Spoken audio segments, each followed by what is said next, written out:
ರಾಜ್ಯದಲ್ಲಿ ಏನಾಗ್ತಾ ಇದೆ, ಈ ರೈತರ ಸಂಕಷ್ಟವಿಲ್ಲದ ಸಂದರ್ಭದಲ್ಲಿ ನಾನು ಮುಖ್ಯಮಂತ್ರಿ ನೀವು ಯಾರು ಮುಖ್ಯಮಂತ್ರಿ ಅನ್ನೋದು ಮುಖ್ಯ ಅಲ್ಲ. ಜನ ನಿಮ್ಗೆ ಅಧಿಕಾರ ಕೊಟ್ಟಿದ್ದಾರೆ.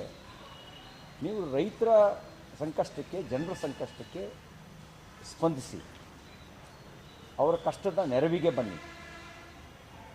ಇದು ನಾನು ಮುಖ್ಯಮಂತ್ರಿ ಅನ್ನೋ ಕಾಲನ ಇದು. ಏನಾಗಿದೆ ನಿಮಗೆ? ಇನ್ನು 2.5 ವರ್ಷ ನಾನೇ ಮುಖ್ಯಮಂತ್ರಿ. ಅರೆ 5 ವರ್ಷ ನಿಮ್ಮ ಪಕ್ಷಕ್ಕೆ ಅಧಿಕಾರ ಕೊಟ್ಟಿದ್ದಾರೆ, ನೀವು ಮಾಡ್ತಿರೋದೇನು?